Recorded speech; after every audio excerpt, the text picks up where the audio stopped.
भारत चीन तनाव पर इस वक्त की सबसे बड़ी खबर के साथ चीनी सेना पैंगोंग के फिंगर 5 से पीछे हट गई है। सैटेलाइट तस्वीरों से पता चला है कि चीनी सेना फिंगर 5 से पीछे हट गई है। इससे पहले कल चीनी सेना फिंगर 4 से पीछे हटी थी।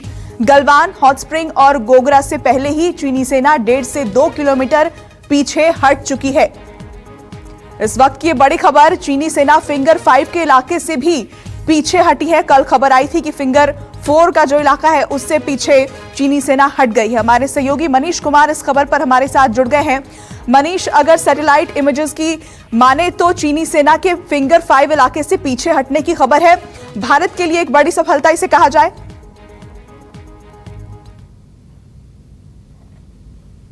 सबसे पहले इसी पैंगोंग झील के पास हुई थी जब चीनी सैनिक जो है फिंगर 4 एरिया के पास आकर जम गए थे।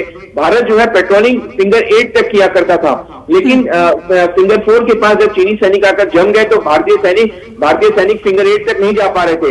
इसी बात को लेकर चीन के साथ जो लेफ्टिनेंट जनरल स्तर के जो 3 राउंड की जो बैठक हुई, चाहे से अन्य लेवल पे जो बैठक हुई, उसमें कहा गया कि आपको अप्रैल 2020 की यथास्थिति को कायम करना होगा। तो अब सूत्रों के हवाले से ये पता चल रहा है कि फिंगर 5 के पीछे अब चीनी सैनिक जो है पैंगोंग झील में हटे हैं। और इसी बात की तस्दीक कल सैटेलाइट पिक्चर्स ने भी की थी कि किस तरीके से चीनी सैनिक लगातार अब पीछे हट रहे हैं, अपने बंकर हटा रहे हैं, अपनी गाड़ियां हटा रहे हैं। और आपको बता दें कि अगले हफ्ते लेफ्टिनेंट जनरल रैंक के अधिकारियों की एक बार फिर से बैठक होगी और उसमें जो बाकी जो अभी तक तैनात है उसको भी पीछे हटाने की बात होगी। हेवी जो गन तैनात है, टैंक तैनात है, लड़ाकू विमान तैनात है एलएसी पर, उसको पीछे हटाने की बात होगी। और साथ ही साथ आपको बता दें कि अगले हफ्ते सबसे महत्वपूर्ण, अब तक जो जितने चीनी सैनिक पीछे हटे 2-2 किलोमीटर, चाहे गलवान घाटी की बात करें, हॉट स्प्रिंग एरिया की बात करें, चाहे हम गोगरा की बात करें, पैंगोंग की बात करें, तो इसका फिजिकल वेरिफिकेशन भी भारतीय सेना करेगी। तो अगले हफ्ते ये वेरिफिकेशन शुरू होने के आसार है। जानकारी हमें देने के लिए एक और बड़ी खबर, प्रवर्तन निदेशालय ने गैंगस्टर विकास दुबे की संपत्ति का ब्यौरा उत्तर प्रदेश पुलिस से मांगा है। बेनामी संपत्ति एक्ट और हवाला कानून के तहत कार्रवाई हो सकती है। इस मामले में कई बड़े नामों का खुलासा हो सकता है। गैंगस्टर विकास दुबे की संपत्तियों की जांच होगी, इस वक्त की यह बड़ी खबर है। बेनामी संपत्ति से कई बड़े नामों का खुलासा हो सकता है। ईडी ने विकास की संपत्ति की जांच शुरू कर दी है, प्रवर्तन निदेशालय ने। और हमारे सहयोगी प्रशांत देव इस खबर पर हमारे साथ जुड़ गए हैं। प्रशांत, और क्या जानकारी इस खबर पर? देखिए, दरअसल में जैसे ही ये बात बार बार उत्तर प्रदेश पुलिस की जांच में आया कि इसके पास बहुत ज्यादा संपत्ति है और इसका एक बड़ा नेक्सस है, जिसमें नेक्सस में कई बार नाम आया कि कुछ राजनेता भी हैं, कुछ बड़े और रसूखदार लोग हैं। तो अब जो इसकी प्रॉपर्टी कहाँ से आई, इसके पास इतनी संपत्ति कहाँ से आई, क्या जो संपत्तियों का ये मालिक है, जमीन जायदाद का मालिक है, इसका असली वारिस यही है या किसी और के नाम पे है?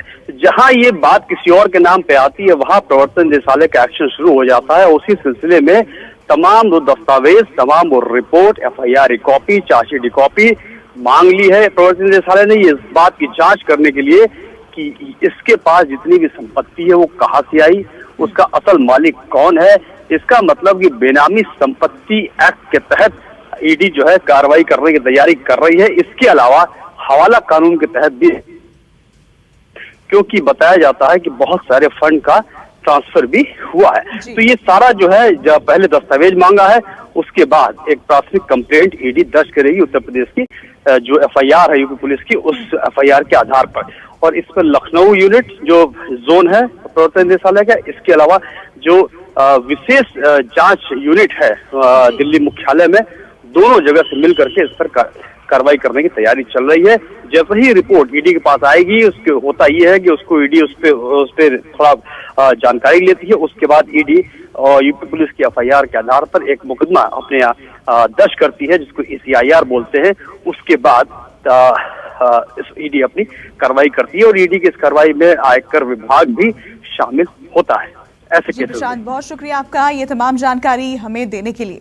गैंगस्टर विकास दुबे के एनकाउंटर पर इस वक्त की एक और बड़ी खबर आपको बताएं।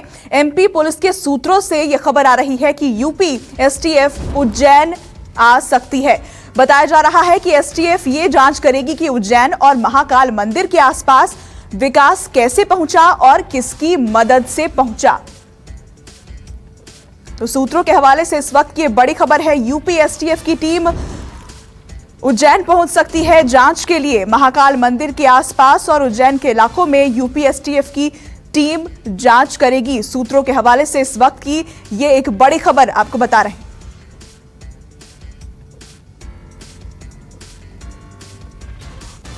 और हमारे सहयोगी विपिन श्रीवास्तव इस खबर पर हमारे साथ लाइव जुड़ गए हैं। विपिन, और क्या जानकारी मिल पा रही है? यूपी एसटीएफ की टीम के पहुंचने की खबर है, कब तक पहुंचेगी?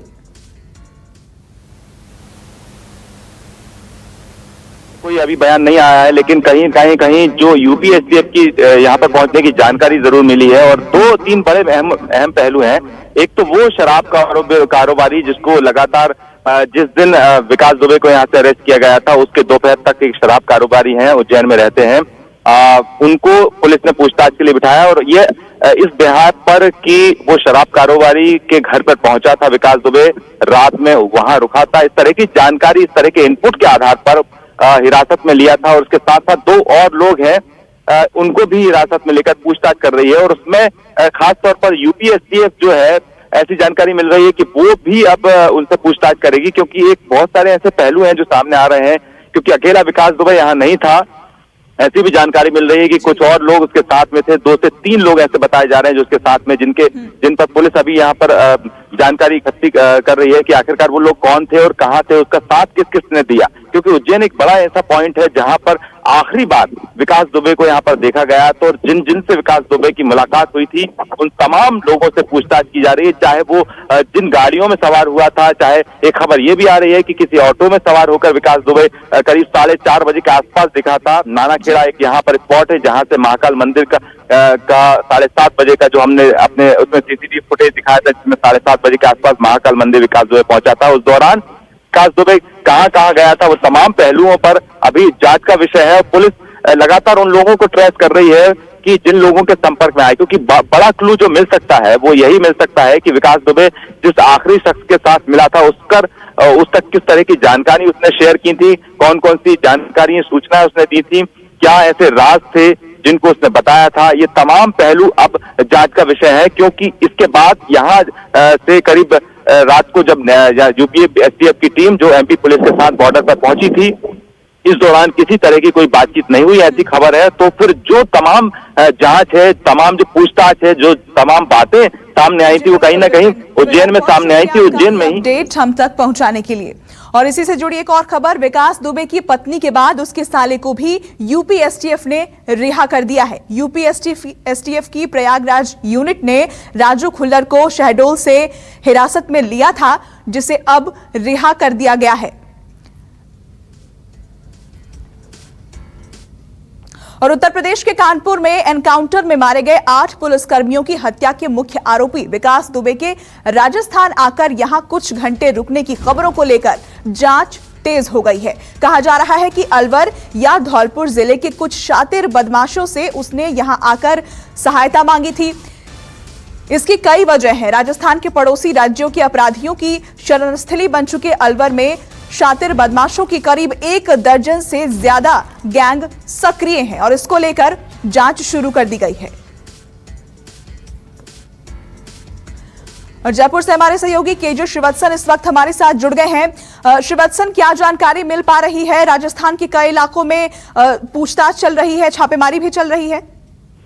जी देखिए, करीब 3 दिन पहले इस तरह की खबरें आई थी कि विकास दुबे राजस्थान की सीमा में प्रवेश कर सकता है और यहाँ पर उन लोगों की सहायता ले सकता है जो कि राजस्थान में कई सारे गैंग चलाते हैं, जिनमें अलवर, भरतपुर और धौलपुर के इलाके शामिल हैं। और इसी के आधार पर अब जितनी भी तमाम तरह के जो गैंग हैं, जिनमें कई हिस्ट्री शीटर के गैंग है, और सबसे बड़ी बात है कि अलवर के मेवात इलाके में जो गैंग चल रहे हैं वे इसी तरह के अपराधों को अंजाम देकर कभी यूपी चले जाते हैं और जो उत्तर प्रदेश से ही इन लोगों को जो हथियार की सप्लाई भी होती है अवैध तरीके से। तो ऐसे में काफी ज्यादा लिंक इन लोगों का आपस में है।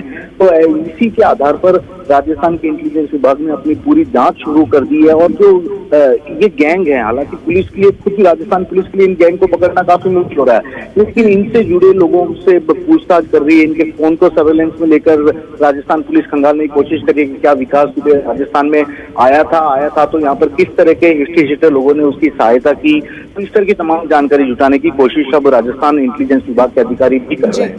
जी बहुत शुक्रिया आपका ये जानकारी हमें देने के लिए। और विकास दुबे के एनकाउंटर की खबर जैसे ही विकास के गांव पहुंची तो गांव में जश्न मनाया जाने लगा, लेकिन इस दौरान विकास के माता पिता और पत्नी ने विकास के एनकाउंटर पर जो कहा वो चौंकाने वाला था। आपको जानकर हैरानी होगी कि पिता राम कुमार दुबे और पत्नी ने विकास के साथ जो हुआ उसे सही बताया।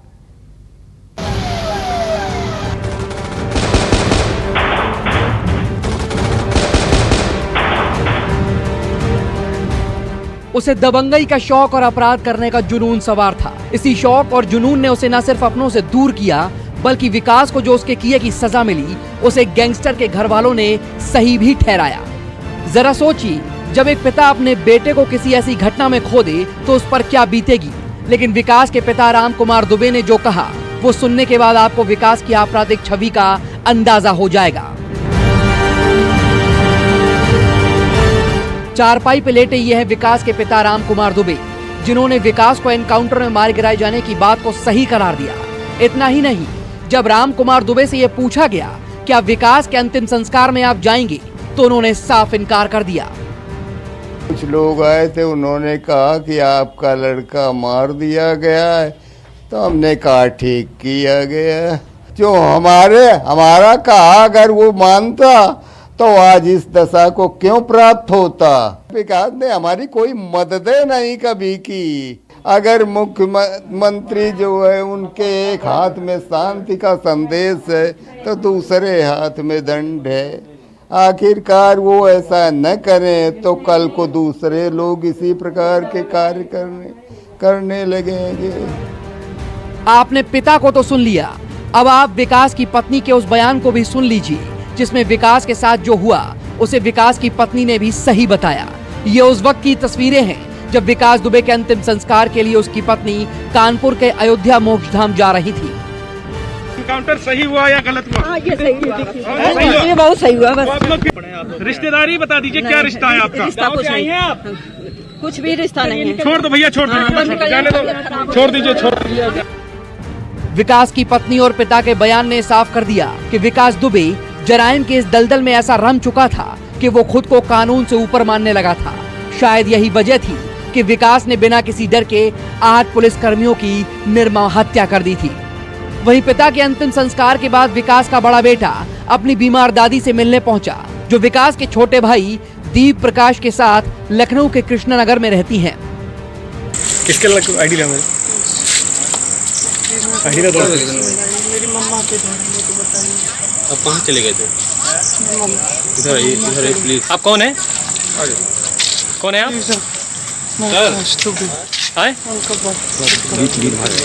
नहीं मुंह पे मास्क लगा लो। विकास के बुजुर्ग माता पिता विकास के साथ ही रहते थे। राम कुमार दुबे कानपुर के बिकरू में ही रहते थे और उसी घर में रहते थे जहां पुलिस और विकास के बीच 2 और 3 जुलाई की रात मुठभेड़ हुई थी।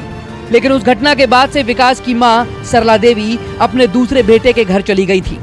Bureau report, news 24। नमस्कार, मैं हूं मानक गुप्ता। अगर आपको हमारा ये वीडियो पसंद आया हो तो इसे लाइक और शेयर जरूर करें, और हाँ, हमें सब्सक्राइब और फॉलो करना ना भूलें ताकि आप देश और दुनिया की कोई खबर मिस ना करें। तो जुड़े रहिए हमारे साथ और देखते रहिए न्यूज़ 24।